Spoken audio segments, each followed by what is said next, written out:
Fala galera, a Rede Semântica da lição número 7 chegando pra gente. E nessa semana, galera, talvez um texto aí que possa causar bastante curiosidade, talvez até um certo tipo de receio quando você lê ou quando você é confrontado com esse texto de Lucas capítulo 16, a parábola do rico e de Lázaro, né? Ou a porção, a história de rico e de Lázaro. Porque muitas pessoas utilizam essa porção da Bíblia para falar, tá vendo? Jesus diz que quando Lázaro morreu, ele foi para o seio de Abraão, e aí o rico estava no inferno, os dois conversaram. Será que é isso mesmo?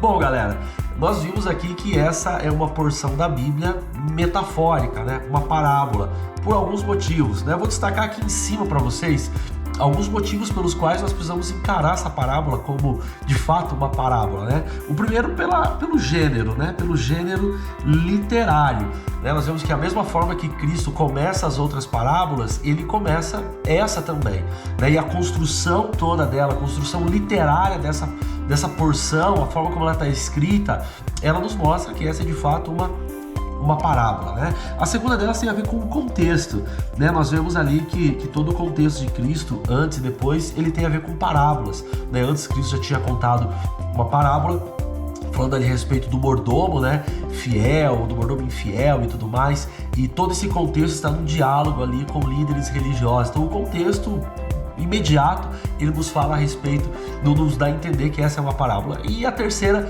que eu quero destacar para vocês tem a ver com os demais ensinos, tanto da Bíblia quanto os ensinos de Cristo, né? Falando ali a respeito do estado do homem na morte. Por esses três motivos nós podemos entender que esse texto é uma parábola, né? E parábola, como você sabe, tem a ver com uma exposição que ela é figurada, né? Uma metáfora, né? Um relato que tem implicações diferentes daquilo que literalmente está trazendo, né? Como aquela história que você conta que tem um fundo de lição e tudo mais para que você possa aprender, tá? E Jesus, ele contou parábolas exatamente por isso daqui, ó, pelo perfil diferente de pessoas que estavam escutando ele. Não apenas essa parábola, mas tantas outras, como da ovelha perdida, da dracma perdida, do grão de mostarda, da semente pelo caminho e tudo mais, né?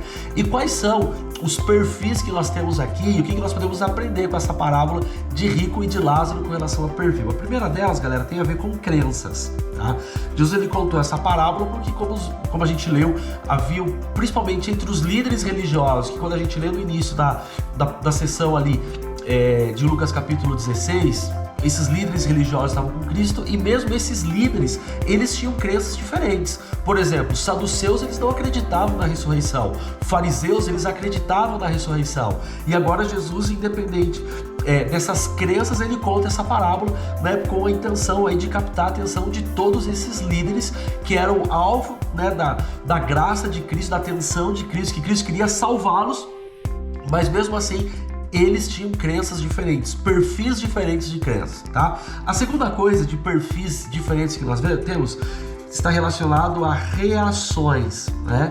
O Lázaro, aquele de verdade que foi ressuscitado, que a gente estudou na semana anterior, em João capítulo 11, quando nós vemos a ressurreição desse Lázaro, nós vemos que esse milagre, ele ocasionou reações completamente diferentes.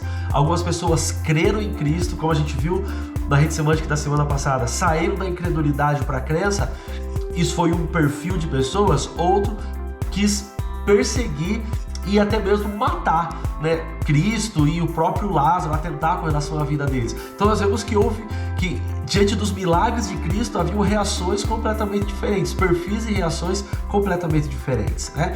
Nós vemos que Jesus, ele contou parábolas, principalmente essa daí também, pelo perfil social das pessoas, né? Havia um contexto completamente diferentes, pessoas ricas, pessoas pobres, pessoas que oprimiam, pessoas que eram opressas, líderes religiosos, pessoas que eram lideradas, enfim, perfis sociais absolutamente diferentes faziam com que Jesus, ele contasse as suas parábolas. E além disso, talvez a questão mais importante dessa parábola tem a ver com essa palavra aqui, ó, oportunidades, tá? Oportunidades.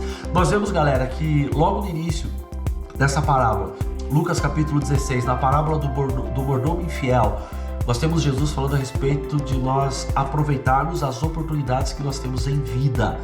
E depois ele vai concluir esse pensamento na parábola do rico e de Lázaro, nos mostrando que, independente dos perfis diferentes, nós precisamos aproveitar as oportunidades para a salvação que nós temos. E isso acontece enquanto nós estamos vivos.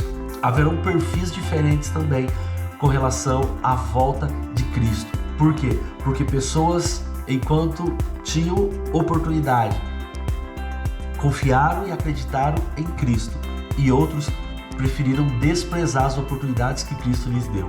E na volta de Jesus, nós teremos perfis completamente diferentes, completamente antagônicos. Por quê? Por causa das oportunidades que foram ou não aproveitadas em vida. E são essas oportunidades, aproveitadas ou não, que farão toda a diferença com relação à nossa eternidade. E é por isso que eu quero encerrar essa rede semântica, convidando você a aproveitar todas as oportunidades, inclusive a que você tem hoje, para crer, para depositar a sua fé, a sua esperança e a sua vida totalmente em Deus. E assim, quando Ele voltar, você vai estar ao lado daqueles que têm o perfil dos salvos. Que Deus abençoe você, que as redes semânticas possam ter contribuído aí para a sua vida, para a sua caminhada ao lado de Deus. E na próxima semana a gente se encontra. Um forte abraço, que Deus te abençoe.